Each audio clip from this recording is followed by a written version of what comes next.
Hello friends, welcome to all of you in the LRT Educational Channel.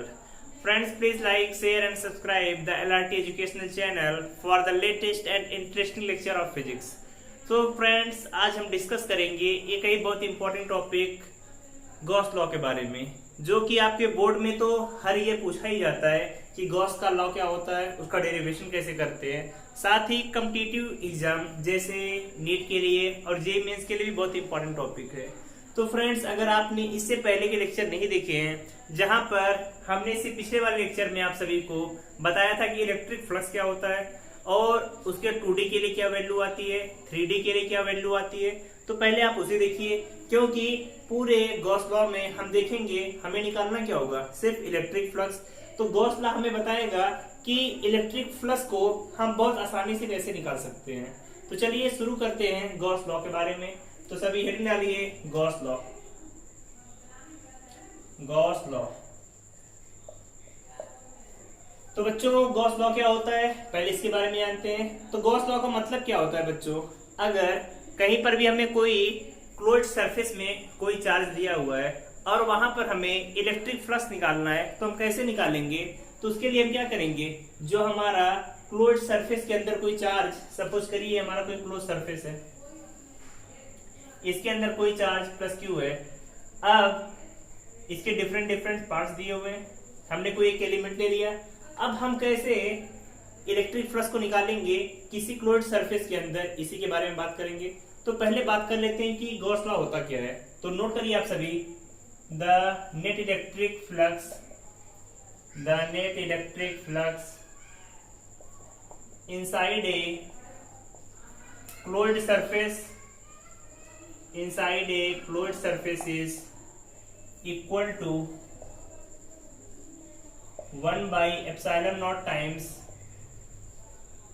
to the charge inside the closed surface, to the charge inside the closed surface।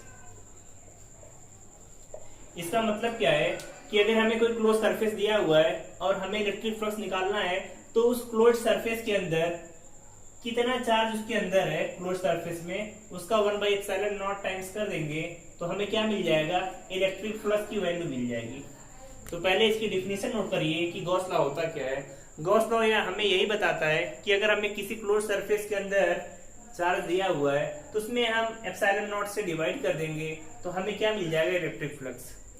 तो यहां से आपको समझ में आता है कि जो फाई इलेक्ट्रिक फ्लक्स होगा, इसकी वैल्यू आएगी हमेशा Q बाई एप्सिलॉन नॉट। अब इसी फार्मूले का हम डेरिवेशन करके देखेंगे कि क्या ये फार्मूला सही है, और ये आता है तो कैसे इसकी वैल्यू आएगी, तो इसी को भी हम चेक करेंगे। तो पहले से अब इसकी डिफिनेशन नोट करिए कि गॉस लॉ क्या होता है। अब देखिए, एक हमने कोई स्फीयर ले लिया, और बच्चों ये सब जो बातें हो रही हैं, ये सब सिर्फ 3D बॉडी के लिए हो रही है, ना कि 2D के लिए, हमेशा सिर्फ 3D के लिए।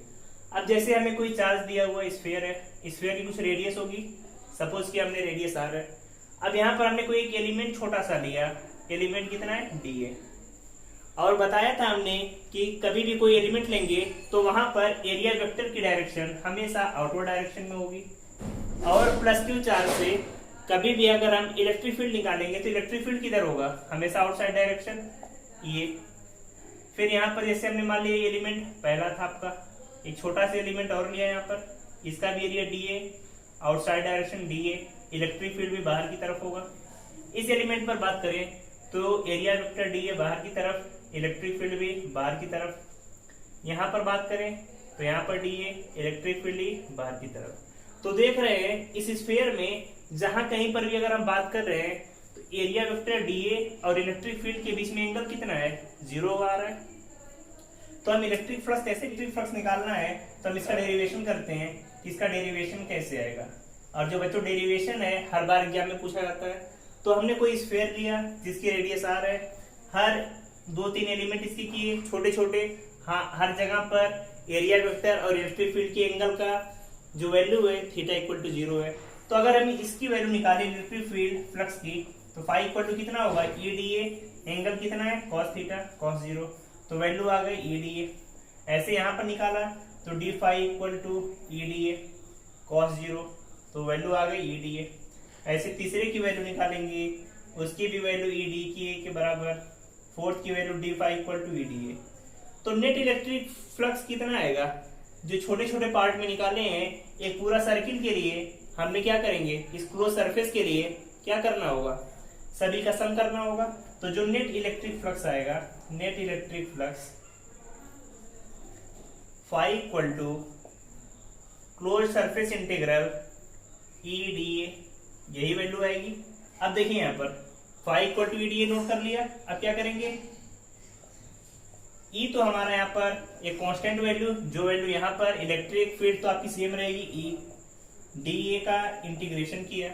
अब डी एक छोटा सा पार्ट है, एक क्लोज सरफेस में इसका इंटीग्रेशन करेंगे तो वैल्यू ई ए के बराबर आ गई, यही तो वैल्यू आएगी। अब फाई की वैल्यू आ गई ई इंटू ए, ये आपका डेरिवेशन आ गया, phi equal to E into A. अब ये तो आपका पहला पार्ट आया। अब इसके आगे हमें निकालना है कि फाई की वैल्यू कैसे इस फॉर्म में आएगी, क्यू बाई एप्सिलॉन नॉट में। तो पहले इतना नोट करिए, फिर आगे हम इरेज करके सॉल्व करते हैं। अब देखिए आगे क्या करेंगे, phi equal to into A आ गया, phi equal to into A. अब इलेक्ट्रिक फील्ड किसी चार्ज क्यू से वैल्यू कितनी आती है, E equal to 1/4 pi epsilon naught Q by R square. और स्फीयर का एरिया कितना होता है बच्चों, 4 पाई आर स्क्वायर। तो 4 पाई से कट जाएगा, आर स्क्वायर से, तो फाई की वैल्यू कितनी आ गई, क्यू बाई एप्सिलॉन नॉट। यही तो हमें प्रूव करना था कि जो गॉस का लॉ होता है, किसी क्लोज सरफेस में जो चार्ज प्लस क्यू है उसमें एप्सिलॉन नॉट से डिवाइड करेंगे तो हमें वैल्यू मिलती है नेट इलेक्ट्रिक फ्लक्स की। एक क्या आ गई, फाई नेट। तो सभी पहले डेरिवेशन अच्छे से नोट कर लीजिए, फिर इसके आगे आपको बताते हैं कि गॉसियन सरफेस क्या होता है। जैसे कभी भी कोई सरफेस अगर क्लोज नहीं है, ओपन सरफेस है, जैसे यही सर्किल अगर यही हमारा जो स्फीयर है हाफ में होता, तो हम क्या करते, स्फीयर को तो हमें पूरा क्लोज करना है, तो उसके लिए हम अपनी तरीके से एक गॉसियन सरफेस लेते हैं, जो क्या होता है, इमेजिनरी होता है, जो इस चीज को पूरा क्लोज कर दे। तो अभी आपको बताएंगे गॉसियन सरफेस क्या होगा, लेकिन उससे पहले इसे नोट करिए डेरिवेशन को। तो आप सभी ने नोट कर लिया होगा इसे। फिर आगे अब बात करेंगे हम कि गॉसियन सरफेस क्या होता है। गॉसियन सरफेस बच्चों बहुत इंपॉर्टेंट है, क्योंकि अब आगे जितनी भी चीजें आप पढ़ेंगे विदाउट गॉसियन सरफेस की आप उसका ना तो डेरिवेशन कर पाएंगे ना सॉल्यूशन निकाल पाएंगे। तो हेडिंग डालिए सभी, गॉसियन सरफेस। डेफिनेशन एग्जाम में पूछी आती है, और गॉस लॉ तो बहुत इंपॉर्टेंट था। गॉसियन सरफेस क्या होता है बच्चों, गॉसियन सरफेस की बात करेंगे तो पहले it is a imaginary surface, imaginary surface which is in 3D and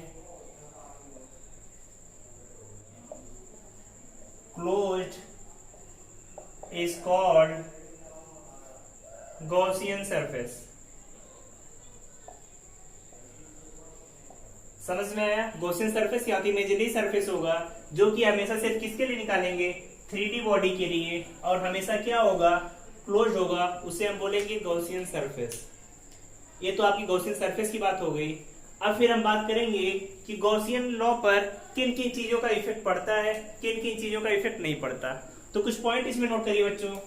पहला पॉइंट है, इसे नोट करके नोट करिएगा। अब देखिए कोई भी क्लोज सरफेस है, चाहे आपकी स्फीयर हो या आपका सिलेंडर हो या आपका कोन हो, 3D सरफेस है, इनके अंदर प्लस चार्ज क्यू था, यहाँ पर भी हमने कोई चार्ज क्यू ले लिया सरफेस में, यहाँ चार्ज क्यू ले लिया। तीनों से अगर आप देखें तो जो इलेक्ट्रिक फ्लक्स आएगा Q by epsilon naught, phi equal to Q by epsilon naught, phi equal to Q by epsilon naught. तो यहाँ से हमें समझ में क्या आता है कि जो इलेक्ट्रिक फ्लक्स होता है is independent of size and shape. मतलब साइज और शेप पर डिपेंड ही नहीं करता, चाहे आपका ऐसा शेप हो चाहे इस टाइप का शेप हो, चार्ज अगर इनसाइड है तो हमेशा इलेक्ट्रिक फ्लक्स की value Q by epsilon not आएगी। तो यहां से नोट करिए, the Gauss law is independent of shape and size of the surface। समझ में आया कि हमारी शेप और साइज क्या है, इससे कोई फर्क ही नहीं पड़ता गॉस लॉ में। हमेशा जो इलेक्ट्रिक फ्लक्स आएगा उसकी value Q by epsilon not के बराबर होगी। समझ में आया बच्चों? नोट करिए। कर लिया आप सभी ने। अब बात करेंगे कि इलेक्ट्रिक फ्लक्स कैसे हम निकालेंगे किसी भी सरफेस के लिए, उसके अंदर कितना चार्ज है, वो कैसे डिस्ट्रीब्यूटेड है, इन सभी के बारे में बात करेंगे। तो आप सभी अब नोट करिए एक क्वेश्चन कि कैसे आप निकालेंगे गॉस लॉ से इलेक्ट्रिक फ्लक्स। तो हमने क्या किया, एक सरफेस लिया, इसके अंदर एक चार्ज Q1 है, एक charge Q2 plus Q1 plus Q2 है। ये दोनों क्या है, इस क्लोज सरफेस के अंदर है। तो आपसे पूछ रहा है इलेक्ट्रिक फ्लक्स की वैल्यू कितनी होगी। तो फाई आप कैसे निकालेंगे? अब देखिए फाई निकालने का तरीका क्या था कि total charge inside the body, phi equal to यही पढ़ा था गॉस लॉ में कि the total electric flux of a body is the 1 by epsilon naught times to the inside charge. Inside charge कितना यहाँ पर है, Q1 plus Q2 by epsilon naught. आ गई वैल्यू। जितना चार्ज अंदर होगा सभी को जोड़ देंगे, वैल्यू निकाल लेंगे। जैसे अगर ऐसा सरफेस आ जाता, कोई सरफेस है, यहाँ पे Q1 minus Q2 plus Q3, तो फाई कितना आता, Q1 minus Q2 plus Q3 Bahol upon epsilon not. Solve कर लेंगे बच्चों। इस तरीके से जितना चार्ज अंदर आ रहा है उसमें एप्सिलॉन नॉट टाइम से भाग कर दिया, वैल्यू आ जाएगी इलेक्ट्रिक फ्लक्स की। अब जैसे हमने किया, एक क्वेश्चन लिया, यहाँ पे Q1 है माइनस Q2, Q3, Q4 और यहाँ पर Q5, यहाँ पर Q6 माइनस Q6। अब पूछ रहा है टोटल इलेक्ट्रिक फ्लक्स कितना होगा फाई की वैल्यू। तो क्या करेंगे निकालने के लिए, Q1 बाहर वाले चार्ज से तो कोई फर्क ही नहीं पड़ेगा, क्योंकि पहले ही हमने बताया कि जो चार्ज आउटसाइड होगा उसके कोई इफेक्ट बॉडी पर नहीं आएगा। Q1 minus Q2 plus Q3 plus Q4 यही सब अंदर है, एप्सिलॉन नॉट से डिवाइड कर दिया, इलेक्ट्रिक फ्लक्स की वैल्यू आ गई। इससे ज्यादा कुछ भी नहीं करना है। सरफेस आपका कैसा भी हो क्लोज्ड, जैसे ले लिया हमने, कोई कोन है आपका, कोन के अंदर यहाँ पे चार्ज माइनस Q1 है, यहाँ पे प्लस Q1, तो फाई कोई पूछे कितना आएगा, तो चार्ज को जोड़ेंगे माइनस Q1 प्लस Q1 बटे एप्सिलॉन नॉट, डिवाइड करेंगे माइनस Q1 प्लस Q1 0, तो फाई कितना आ गया 0। तो इस तरीके से आप इलेक्ट्रिक फ्लक्स निकाल लेंगे। कोई भी सरफेस दिया हो तो चार्ज आपको वही लेना है जो सरफेस के अंदर होगा। इसकी हेल्प से कोई भी क्वेश्चन आ जाए, इलेक्ट्रिक फ्लक्स पूछा जाए, सॉल्व कर लेंगे सभी, कोई दिक्कत तो नहीं है इसमें। तो नोट करिए, फिर आगे आपको बताते हैं कि गॉस लॉ कहां कहां पर एप्लीकेबल होगा, उसकी बाउंडेशन क्या है, लिमिटेशन क्या है गॉस लॉ की। तो पहले से नोट करिए, फिर आगे हम पढ़ेंगे लिमिटेशंस ऑफ गॉस लॉ। तो नोट करिए चलिए सभी, लिमिटेशंस ऑफ गॉस लॉ। बच्चों हेडिंग डालिए सभी, कंडीशंस फॉर गॉस लॉ, कि गॉस लॉ में क्या क्या कंडीशंस होती हैं उसके बारे में जान लेते हैं। तो बच्चों जो पहली कंडीशंस होती है कि गॉस लॉ कब लगाएंगे, पहली कंडीशन यही है कि जो आप गॉसियन सरफेस ले रहे हैं हमेशा सिमेट्रिक होना चाहिए। जैसे कोई हमारी एक सरफेस ऐसा है, ये पूरी तरीके से क्लोज नहीं है, तो इसे क्लोज करने के लिए हम जो गॉसियन सरफेस लेंगे इमेजिनरी, वो क्या होना चाहिए, बिल्कुल सिमेट्रिक। जैसे नीचे वाला पार्ट है वैसे ऊपर वाला होना चाहिए। ऐसा नहीं कि इसे हम किसी भी तरीके से, जैसे सिलेंडर बना दिया, इस तरीके से कभी नहीं बनाएंगे। तो हमेशा पहली limitation, the Gaussian surface should be symmetric. क्या होना चाहिए, हमेशा गॉसियन सरफेस हमेशा सिमेट्रिक होनी चाहिए, पहली कंडीशन। दूसरी कंडीशन, जो हमारा इलेक्ट्रिक फील्ड आता है बच्चों, the electric field should also be symmetric. Electric field भी हमारा क्या होना चाहिए, सिमेट्रिक होना चाहिए, तब जाके गॉस का लॉ अप्लाई होगा। क्योंकि फाई बराबर क्या होता है हमारा, ई ए कॉस थीटा। अब हमने एरिया के बारे में बात कर लिया, क्योंकि आपने गॉसियन सरफेस, इलेक्ट्रिक फील्ड के बारे में बात कर लिया। फिर तीसरा पॉइंट आता है थीटा। तो जो the angle theta should also be same for all the body. मतलब जिस बॉडी में हम निकाल रहे हैं इलेक्ट्रिक फील्ड, वहां पर ये थीटा एंगल की वैल्यू हमेशा क्या होनी चाहिए, समान होनी चाहिए, हमेशा सेम होनी चाहिए। ऐसा नहीं कि यहाँ पर कुछ और है, आगे जाकर कुछ और वैल्यू चेंज हो जा रही है, ऐसी कंडीशंस नहीं होनी चाहिए। तो इसे नोट करिए। फिर आते हैं फोर्थ पॉइंट पर बच्चों, the Gaussian surface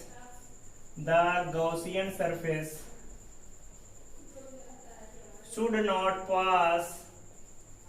not pass through a point charge। मतलब कि हमारा जो गॉसियन सरफेस है ये किसी पॉइंट चार्ज से पास नहीं करना चाहिए। हमेशा गॉसियन सरफेस में जो भी वैल्यू जाती है, चार्ज हमेशा उसके अंदर आना चाहिए। ऐसा नहीं कि गॉसियन सरफेस के ऊपर कोई पॉइंट चार्ज रखा हुआ है फिर हमें निकालना है, तो ऐसा केस कभी नहीं आना चाहिए। तो इतने पॉइंट नोट कर लिए होंगे। अब इस पर बेस्ड कुछ क्वेश्चन कराते हैं आपको कि कैसे क्वेश्चन आएंगे। जैसे कहीं पर हमें कोई चार्ज दिया हुआ है, कोई सरफेस दी है, लेकिन सरफेस पूरी तरीके से क्लोज नहीं है, तो हम उसे कैसे क्लोज करके करेंगे बच्चों? तो चलिए देखते हैं उसके बारे में। तो कुछ क्वेश्चन लेंगे पहले, फिर समझेंगे उसे। तो चलिए देखते हैं बच्चों इसके आगे क्या करेंगे। जैसे एक क्वेश्चन लिया हमने,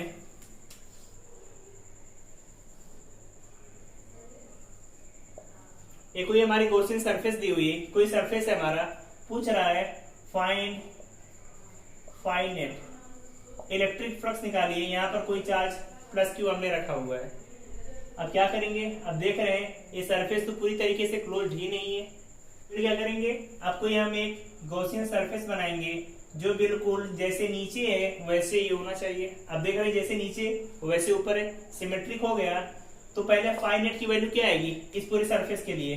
क्यू बाई एप्सिलॉन नॉट आएगा, ये तो आएगा phi net equal to Q by epsilon naught.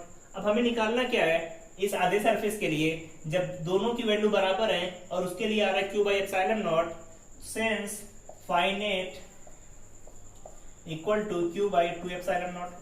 क्योंकि ये तो हमने इमेजिनरी माना हुआ है, ऊपर वाला, नीचे वाले का ही तो हमें निकालना था। टोटल से क्यू बाई एप्सिलॉन नॉट, तो उसके हाफ से उसकी वैल्यू हाफ हो जाएगी। कर लेंगे सभी। अब जैसे हमने एक सिलेंडर ले लिया, सिलेंडर है कोई आपका, जो कि नीचे से क्या है पूरी तरीके से क्लोज्ड है। यहाँ ऊपर वाला पार्ट अभी ओपन है, पूरी तरीके से क्लोज्ड नहीं, चार्ज हमने क्यों रखा हुआ है। यहाँ पर पूछा जा रहा है find electric flux, net electric flux निकालना है। अब देख रहे हैं चार्ज वाला पार्ट ओपन है, ऊपर वाला पार्ट, तो हम क्या करेंगे? इसके जैसा ही बिल्कुल एक गॉसियन सरफेस बनाएंगे ऊपर की तरफ। अब जो गॉसियन सरफेस है इमेजिनरी है। अब पूरी बॉडी क्लोज हो गई। अब फाई की वैल्यू कितनी आएगी? Q by epsilon naught. ये तो पूरे के लिए, तो फाई हमें नीचे वाले के लिए निकालना है, phi net equal to Q by 2 epsilon naught. तो इस तरीके से करके हम क्वेश्चन सॉल्व कर लेंगे और हमसे जो पूछा जाएगा नेट इलेक्ट्रिक फ्लक्स निकाल लेंगे। बोर्ड के एग्जाम में, आपके एग्जाम के लिए जो आपका 12th का बोर्ड है इस बार, उसमें इससे टफ क्वेश्चन नहीं आएंगे। सिंपली क्वेश्चन आएंगे, आपको कोई सरफेस दे दिया, अभी ये 2 क्वेश्चन आपको और आगे बताएंगे, उससे टफ क्वेश्चन नहीं आएंगे। तो इन्हें पहले आप नोट करिए और जितना डेरिवेशन आपको बताया, जो कॉन्सेप्ट बताया डेरिवेशन का, बस उसे पढ़ लीजिए। उतना आपके एग्जाम पॉइंट ऑफ व्यू से बहुत इनफ है। फिर आगे हम कुछ और भी क्वेश्चन डिस्कस करते हैं, तो पहले इसे नोट कर लीजिए। फिर चलिए आगे स्टार्ट करते हैं। आगे कुछ क्वेश्चंस दे रहे हैं आप सभी को, सॉल्व करके उनकी वैल्यू बताइए कि क्या आएगी उनकी वैल्यूज। जैसे हमने पहला क्वेश्चन लिया, कोई हमारा एक क्यूब है, क्यूब समझते हैं जिसकी सभी साइड्स इक्वल हो। इसकी किसी एक फेस पर चार्ज आपको या टोटल इसके सेंटर पे रखा हुआ है चार्ज यहाँ पर Q है, इसके सेंटर पे चार्ज कितना है Q है। तो पूछा गया है find phi net due to charge Q।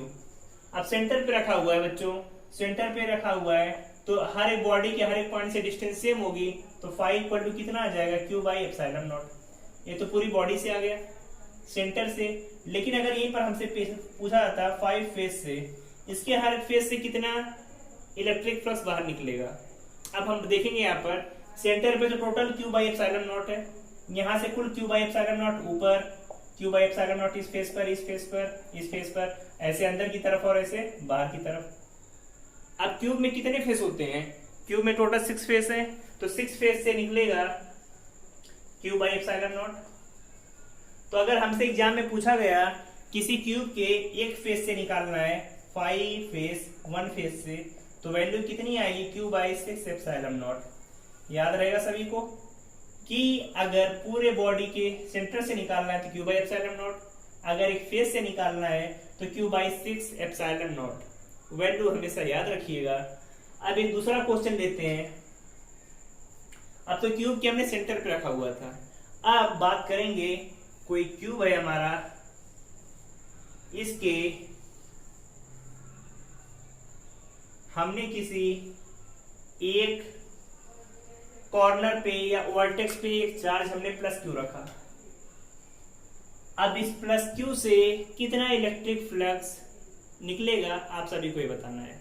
कोई क्यूब है, इसके कॉर्नर पे रखा है, अब देख रहे हैं चार्ज तो क्लोज ही नहीं है, तो पहले हम इसे क्लोज करना पड़ेगा तब जाके इलेक्ट्रिक फ्लक्स निकाल सकते हैं। यहाँ पर तो सेंटर पे क्लोज था, फ्लक्स में लिया फेस पर तब भी क्लोज था, लेकिन यहाँ पर तो क्लोज नहीं है, फिर क्या करेंगे। तो इस ट्यूब को क्लोज करने के लिए हमें ऐसे ही 8 क्यूब और लाने पड़ेंगे, तब जाकर ये वाली पूरी बॉडी क्लोज हो पाएगी और ये पॉइंट सेंटर पे आएगा। अब देख रहे हैं इसमें वर्टेक्स कितने हैं, इसमें टोटल 1 2 3 4 5 6 7 8 वर्टेक्स हैं। तो ऐसे हमें 8 वर्टेक्स से 8 क्यूब लाना होगा और इस पूरी बॉडी को क्लोज करना होगा। तो 8 फ्लक्स हम लेकर आते हैं, 8 क्यूब, तो हर क्यूब का कुछ फ्लक्स होगा, 8 क्यूब से जो फ्लक्स निकलेगा Q बाई एप्सिलॉन नॉट होगा। ये चीज आप केमिस्ट्री में पढ़ते हैं सॉलिड स्टेट में कि कैसे इस चीज को कवर करेंगे।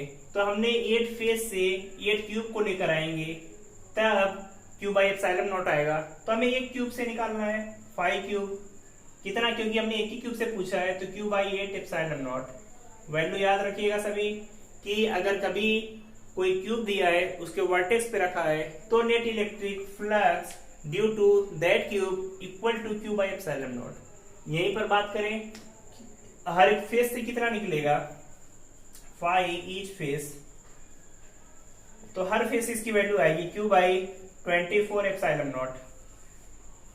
इस टाइप के क्वेश्चन बोर्ड के लिए बहुत इंपॉर्टेंट है और इन दोनों क्वेश्चंस में ही ज्यादातर क्वेश्चन आ जाएंगे। नहीं आएंगे तो आप सभी को इससे पहले के जो क्वेश्चन बताए कि कोई बॉडी हाफ दी है तो गॉसियन सरफेस बना के कंप्लीट कर लिया, इस तरीके से क्वेश्चंस करके आप वैल्यू निकाल लेंगे। और कभी फाई निकालना है तो चार्ज Q1 Q2 उसके अंदर है, तो फाई की वैल्यू कितनी आएगी बच्चों, नेट अंदर जो चार्ज है सभी को जोड़ा, एप्सिलॉन नॉट से भाग किया और वैल्यू निकाल ली। तो कर लेंगे सभी, कोई डाउट्स इसमें नहीं होगा। अब इसे नोट कर लिया तो फिर आगे हम पढ़ेंगे कि गॉस लॉ के क्या क्या एप्लीकेशन है। जैसे हम देखते हैं कि डेरिवेशन एग्जाम में पूछा जाता है कि अगर कोई इनफाइनाइट लेंथ का कोई वायर दिया है उसमें इलेक्ट्रिक फ्लक्स कितना होगा, तो ये सब चीजें हम कैसे निकालेंगे। तो इसके पहले हमें 3 पॉइंट पढ़ने होंगे, जिन पॉइंट्स को हम कहते हैं charge distribution. Charge distribution 3 type से हो सकता है, एक किसी लेंथ पर हो रहा है तो उसे हम बोलेंगे लीनियर चार्ज डिस्ट्रीब्यूशन या चार्ज पर यूनिट लेंथ। दूसरा होता है जब किसी एरिया पर डिस्ट्रीब्यूट होगा तो उसे हम क्या बोलेंगे, बोलते हैं उसे बच्चों एरिया चार्ज डिस्ट्रीब्यूशन। अगर किसी वॉल्यूम पर डिस्ट्रीब्यूट हो रहा है तो उसे हम बोलते हैं वॉल्यूम चार्ज डिस्ट्रीब्यूशन या charge distribution per unit volume. तो इन्हें हम पहले पढ़ लेते हैं, फिर हम पढ़ेंगे चार्ज के कैसे हम इनफाइनाइट लेंथ के वायर पर इलेक्ट्रिक फ्लक्स निकालेंगे। तो पहले इसे इरेज करते हैं, फिर आगे पढ़ेंगे। इसके आगे की जो टॉपिक है बच्चों बहुत इंपॉर्टेंट होने वाले हैं, क्योंकि तीन चीजों के बारे में आपको पढ़ना है टोटल, तो उन सब के बारे में डिटेल में पढ़ेंगे। तो उससे पहले आप सभी हेडिंग डालिए चार्ज डिस्ट्रीब्यूशन। चार्ज डिस्ट्रीब्यूशन कि चार्ज का डिस्ट्रीब्यूशन क्या होगा, इसके बारे में पढ़ेंगे। अब देखिए चार्ज का डिस्ट्रीब्यूशन बच्चों कितने टाइप से होता है, चार्ज किन किन टाइप में बढ़ सकता है। तो पहला बात होगी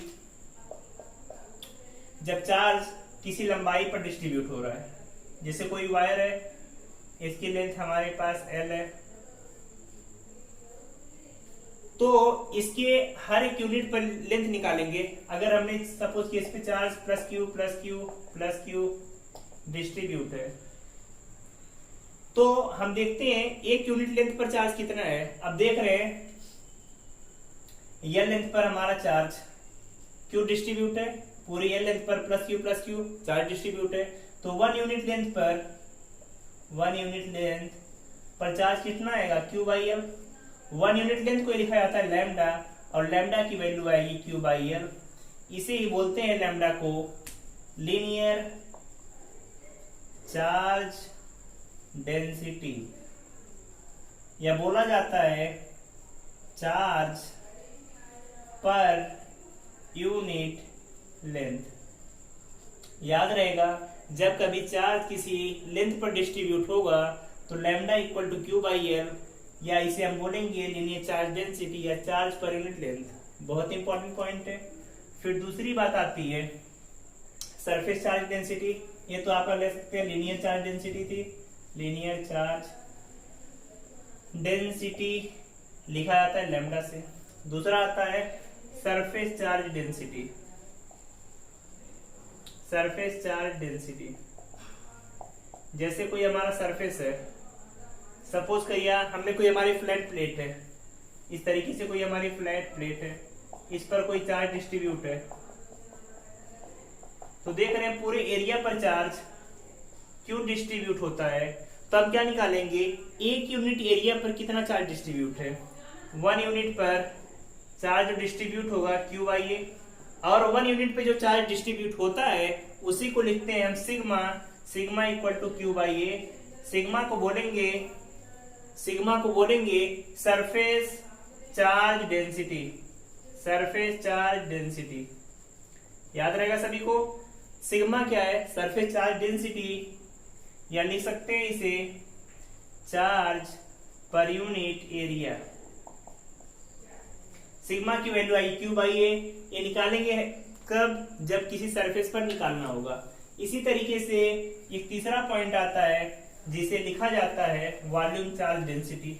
उसके बारे में देखते हैं कि वॉल्यूम चार्ज डेंसिटी क्या होगी। तो ये डालिए सभी वॉल्यूम चार्ज डेंसिटी, इसे लिखते हैं रो से। वॉल्यूम चार्ज डेंसिटी, और वॉल्यूम का मतलब किसी 3D बॉडी पर आएगा। जैसे हमारी कोई बॉडी ले ली हमने, इस पर क्या है प्लस चार्ज प्लस क्यू पूरे सरफेस पर डिस्ट्रीब्यूट है। तो इसके वॉल्यूम में चार्ज कितना डिस्ट्रीब्यूट है, क्यू है। तो हम क्या करेंगे, वन यूनिट वॉल्यूम पर निकालेंगे। वन यूनिट वॉल्यूम पर आ जाएगा charge Q by V. One unit volume पर क्यू बाई वी आ गया। अब देखिए क्या करेंगे, वन यूनिट वॉल्यूम पर क्यू बाई वी है, तो वन यूनिट वॉल्यूम को लिखा जाता है रो से। Rho equal to Q by V. Rho को बोलते हैं वॉल्यूम चार्ज डेंसिटी। रो को क्या बोलेंगे, वॉल्यूम चार्ज डेंसिटी। रो की वैल्यू आ गई क्यू बाई वी की इक्वल, या इसे कहीं कहीं पर बोला जाता है वॉल्यूम, या आप बोलेंगे चार्ज पर यूनिट वॉल्यूम। कि पर यूनिट वॉल्यूम पर कितना चार्ज है उसी को रो से लिखते हैं। रो को बोला जाता है वॉल्यूम चार्ज डेंसिटी या चार्ज पर यूनिट वॉल्यूम। तो इसकी हेल्प से हम चार्ज डिस्ट्रीब्यूशन को निकाल सकते हैं। तो बच्चों ये तीन टाइप के डिस्ट्रीब्यूशन थे जो कि एग्जाम पॉइंट ऑफ व्यू से बहुत इंपॉर्टेंट है। पूछा जाता है कि सरफेस चार्ज डेंसिटी मतलब जो किसी सरफेस पर डिस्ट्रीब्यूट होगा, सिग्मा से रिप्रेजेंट करते हैं क्यू बाई ए। इसकी अगर बात यूनिट करें तो क्या आएगा, कुलाम पर मीटर स्क्वायर। इसकी बात करें कूलाम पर मीटर क्यूब। इसी तरीके से जो लैम्डा हमने निकाला था Q/L, उसकी वैल्यू आएगी यूनिट इसकी कूलाम पर मीटर। तो ये बहुत इंपॉर्टेंट पॉइंट था। अब इसके आगे हम पढ़ेंगे गॉस लॉ के क्या क्या एप्लीकेशन है। तो पहले इन्हें नोट कर लीजिए, फिर आगे हम स्टार्ट करते हैं। गॉस लॉ नोट कर लिया बच्चों आपने? फिर चलिए आगे बात करते हैं कि गॉस लॉ के क्या क्या एप्लीकेशन है। और जो उसका एप्लीकेशन है बच्चों बहुत इंपॉर्टेंट है। आपके सिलेबस में 3 चीजों के बारे में पढ़ना है कि एक इनफाइनाइट लॉन्ग वायर है, उसके लिए क्या होगा, कोई प्लेट है उस पर कितना होगा इनफाइनाइट लॉन्ग, या फिर एक हमारे स्फेरिकल सेल के लिए होगा। तो हम पहले चलिए बात करते हैं, हेडिंग है application of Gauss law. Gauss के लॉ का क्या क्या एप्लीकेशन। अब पहला पॉइंट इसमें नोट करेंगे, इलेक्ट्रिक फ्लक्स या लिखिए electric field due to infinite long charge wire. हमें इलेक्ट्रिक फील्ड निकालना है इनफाइनाइट लॉन्ग चार्ज वायर से। तो हम कैसे निकालेंगे इलेक्ट्रिक फील्ड? तो पहले समझते हैं, इसका डायग्राम बनाते हैं, फिर डायग्राम बना के देखते हैं वैल्यू क्या आएगी इसकी। तो हमने एक डायग्राम बनाया जहां पर कोई हमारा इनफाइनाइट लॉन्ग हमने सपोज किया कोई वायर है जिस पर कोई चार्ज प्लस क्यू डिस्ट्रीब्यूटेड है। प्लस क्यू यहाँ पर, प्लस क्यू यहाँ पर। ये कहां तक है? इनफाइनाइट तक। अब हमें क्या निकालना है? इस इनफाइनाइट लॉन्ग वायर से किसी डिस्टेंस पर हमें इलेक्ट्रिक फील्ड निकालना होगा। तो हमने सपोज किया इससे x डिस्टेंस पर कोई एक पॉइंट है P जहां पर हमें इलेक्ट्रिक फील्ड निकालना है। तो हम क्या करेंगे, इस इलेक्ट्रिक फील्ड निकालने के लिए इस पॉइंट पर पहले हमें इस पॉइंट को क्लोज करना पड़ेगा। तो किसी पॉइंट को क्लोज करने के लिए हम क्या करते हैं, पहले गॉसियन सरफेस बनाना पड़ेगा। और याद रखिए जब कोई इनफाइनाइट लॉन्ग चार्ज वायर है तो इसका जो गॉसियन सरफेस होगा हमेशा एक सिलेंडर होगा। मतलब जब किसी इनफाइनाइट लॉन्ग चार्ज वायर की वजह से किसी पॉइंट पर इलेक्ट्रिक फील्ड निकालना है तो हमारा जो गॉसियन सरफेस होगा वो क्या होगा, एक सिलेंडर होगा। इसी तरीके से एक सिलेंडर बनाया हमने जिसकी की वजह से हमें इलेक्ट्रिक फील्ड अब पता करेंगे। अब जो ये चार्ज हमारा पॉइंट P था ये क्या हो गया, पूरी तरीके से क्लोज्ड हो गया, इस पर चार्ज Q है। अब देखिए क्या होगा, प्लस चार्ज की वजह से हमेशा इलेक्ट्रिक फील्ड क्या होता है, आउटसाइड की तरफ। तो इलेक्ट्रिक फील्ड तो यहाँ पर बाहर की तरफ।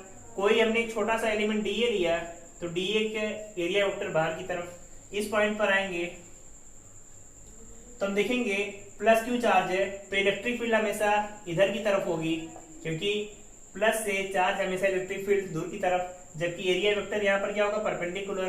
तो यहाँ पर कोण कितना आ गया, 90 डिग्री।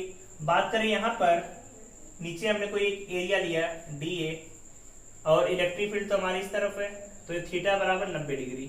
तो देख रहे हैं थीटा की वैल्यू 0 कहां पर आ रही है, यहाँ पर आ रही है, वही तो वैल्यू आ रही है। अब क्या करेंगे, कैसे निकालेंगे? तो फाई गॉस लॉ से कितना आता है, गॉस लॉ से तो हमने पहले ही पढ़ लिया। Phi due to Gauss law की वजह से जो हमारी इलेक्ट्रिक फ्लक्स आएगा वैल्यू होती है Q/ε0। समझ में आया? फाई गॉस लॉ से तो वैल्यू यही आती है। अब लेकिन हमें क्या करना है, इस डायग्राम की वजह से निकालना है। इस डायग्राम में क्या होगा, φ1 कितना होगा, EDA cos 0 की वैल्यू 1 आती है तो वैल्यू आ गई EDA। इसी तरीके से यहां पर निकालेंगे φ2, ये भी आएगा EDA cos 0, इसकी भी वैल्यू अब यहाँ पे cos 90 है तो cos 90 की वैल्यू 0 तो इलेक्ट्रिक फ्लक्स 0। यहाँ पे ऐसे φ3 निकालेंगे, EDA cos 90 0। तो देख रहे हैं सिर्फ एक ही पॉइंट पर इलेक्ट्रिक फील्ड की वैल्यू या इलेक्ट्रिक फ्लक्स की वैल्यू आ रही है, बाकी सब पॉइंट पर क्या हो जा रहा है, 0 हो जा रहा है। तो अब हम क्या करेंगे, फाई नेट हमें निकालना पड़ेगा। तो फाई नेट कैसे निकालेंगे, तो नोट कर दिया सभी ने इसे। अब चलिए देखते हैं यहाँ पर फाई नेट की वैल्यू आ जाएगी। फाई नेट क्या करेंगे, सभी की value phi one plus phi two plus phi three इसी तरीके से सम कर देंगे। अब फाई डी ए की वैल्यू कितनी आई, E D A, phi net की वैल्यू ई डी ए आ गई। अब पूरे सरफेस के लिए हमें निकालना है, तो क्लोज इंटीग्रल इसका कर दिया। ई तो हमारा कांस्टेंट है, बाहर हो गया, integral d A. Phi net की वैल्यू अभी हमने देखी, गॉस लॉ से कितना होगा, क्यू इन बटे एप्सिलॉन नॉट, जितना चार्ज अंदर आ रहा है उसमें एप्सिलॉन नॉट से भाग कर दिया। ई अब बताइए डीए की वैल्यू ए की इक्वल आ जाएगी। और कोई सिलेंडर है, किसी भी सिलेंडर का एरिया कितना होता है, जिसकी रेडियस हमें यहां से दिख रही है आर की एक्स की इक्वल है, तो हमारी वैल्यू कितनी आ जाएगी, ई इंटू ए की वैल्यू आ गई 2 पाई एक्स। अगर सिलेंडर की लेंथ यल है तो 2 पाई एक्स एल के इक्वल आ गई, क्यू बाई एप्सिलॉन नॉट। अब यहां से इलेक्ट्रिक फील्ड कितना आ गया, E equal to Q by 2 pi x l into epsilon naught. ये आ गई इलेक्ट्रिक फील्ड की वैल्यू, किसकी वजह से, ए इलेक्ट्रिक फील्ड है due to infinite long charge wire. याद रहेगा सभी को कि इनफाइनाइट लॉन्ग चार्ज वायर की वजह से इलेक्ट्रिक फील्ड कितना आया, तो वैल्यू आई है Q by 2 pi XL into epsilon not. बहुत इंपॉर्टेंट फार्मूला है बच्चों, एग्जाम के लिए बहुत इंपॉर्टेंट डेरिवेशन कि कैसे निकालेंगे लॉन्ग चार्ज वायर से। तो हमने कोई चार्ज वायर बनाया, प्लस चार्ज डिस्ट्रीब्यूट किया, उससे एक्स डिस्टेंस पर कोई पॉइंट क्यू लिया, क्यू ओपन था तो उसे गॉसियन सरफेस से कवर किया, फिर प्लस चार्ज से इलेक्ट्रिक फील्ड हमेशा दूर की तरफ, तो इलेक्ट्रिक फील्ड की डायरेक्शन ये होगी, एरिया वेक्टर हर जगह पर अलग अलग होगा, तो डीए इधर, डीए इधर, डीए इधर। यहाँ पर दोनों 90 डिग्री बन रहा है, तो थीटा की 90 डिग्री मतलब फ्लक्स जीरो, यहाँ पर उसके डायरेक्शन में है तो थीटा जीरो, तो फाई की वैल्यू ई डी ए के बराबर। तो ई की वैल्यू कितनी आ गई, 2 पाई एक्सएल एप्सिलॉन नॉट। अगर हम ग्राफ बना के देखें कि ग्राफ कितना बनेगा, कैसे, किसके बीच में, इलेक्ट्रिक फील्ड और एक्स डिस्टेंस के बीच में, तो इसके ग्राफ ऐसे बन जाएगा कि ईच प्रोपोर्शनल किसके है, 1 बटे एक्स के बराबर है, तो वैल्यू हम निकाल लेंगे, ईच प्रोपोर्शनल 1 बाई एक्स। तो मतलब जैसे डिस्टेंस बढ़ेगी इलेक्ट्रिक फील्ड की वैल्यू कम होती चली जाएगी। जहां पर नजदीक है, जैसे इस पॉइंट पर बात करें, प्लस चार्ज के नजदीक में जितने हम पास होंगे, कोई चार्ज रखा हुआ है तो इस पर इलेक्ट्रिक फील्ड ज्यादा होगा। जैसे दूरी बढ़ेगी, क्यू यहाँ पर आया, तो क्या हो जाएगा, वहां पर इलेक्ट्रिक फील्ड की वैल्यू बहुत तेजी से डिक्रीज करेगी, क्योंकि ईच प्रोपोर्शनल 1 बाई एक्स। तो ये हो गया आपका डेरिवेशन। डेरिवेशन किसका था, ये डेरिवेशन था आपका इनफाइनाइट लॉन्ग चार्ज वायर की वजह से। अब ऐसे ही आगे 2 डेरिवेशन और हैं, पहले तो एक इनफाइनाइट लॉन्ग प्लेट के लिए पढ़ेंगे, फिर एक स्फेरिकल शेल के लिए। तो इन दोनों डेरिवेशन को पढ़ने के बाद आपका इलेक्ट्रोस्टैटिक चैप्टर पूरा कंप्लीट हो जाएगा। नेक्स्ट लेक्चर में हम इसी के बारे में आपको बताएंगे।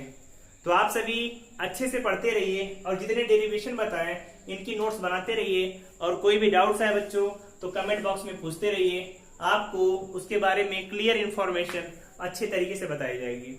बाकी आप सभी चैनल LRT एजुकेशन को ज्यादा से ज्यादा लाइक करिए, शेयर करिए, सब्सक्राइब करिए, और कोई डाउट्स आए तो पूछते रहिए। थैंक यू बच्चों, all the best, bye bye.